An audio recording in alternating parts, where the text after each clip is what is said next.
it-tonn. Huta imfitxija ħafna speċjalment fil-Ġappun.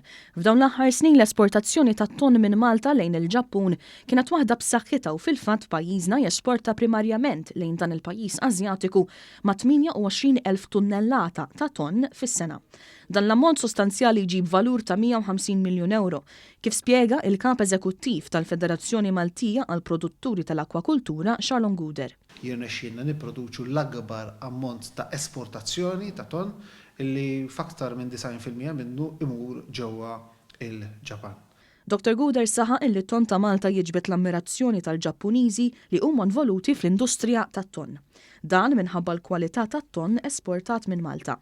Huwa importanti u tajjeb ħafna illi nżidu il-livelli tal-esportazzjoni, Malta partikolarment meta għandna trade deficits, partikolarment ma' ġiganti, bħal meta nitkellmu lejn il-Ġapan. U l-porti l-oħra tal-Munita tirrigwardja li l-industrija tkompli tikber b'mod sostenibbli u tikber ukoll f'rispett sħiħ u b'rispett sħiħ lejn l-ambjent ta' madwarna. L-Kap Eżekuttiv tal-Federazzjoni Maltija għall-Produtturi tal-Akwakultura ma stajniex ma nistaqsuhx dwar l-irkant li jsir fil-bidu tas-sena fil-Ġappun fejn dak meqjus bħala r-re tat-tonn Kiyoshi Kimura ħallas kważi $2 miljun biex xtara tonn illi jiżen mal-275 kilogramma. Saħaq fuq differenza illi teżisti dwar dan it-tip ta' tonn irkantat li ma jiġix minn Malta. Rridu wkoll impoġġu kollox f'kuntest. Il-kuntest huwa li din l-auction hija auction ta' darba fis-sena.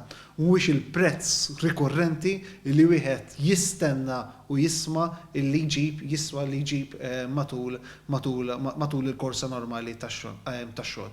Kif poġġa idu fuq it-tonn li kien għadu kemm xtara is-sit tal-istabbilimenti tal-ikel tas-sushi saħa illi dan l-aqwa tonn u għalhekk ħallas mhux ħażin għalih.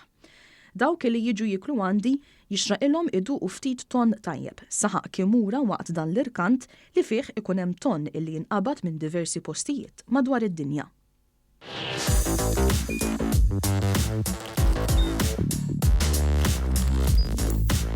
Idħol fuq one.com.mt u hemmhekk tista' tara l-programmi kollha li jxandru fuq One permezz ta' One Play.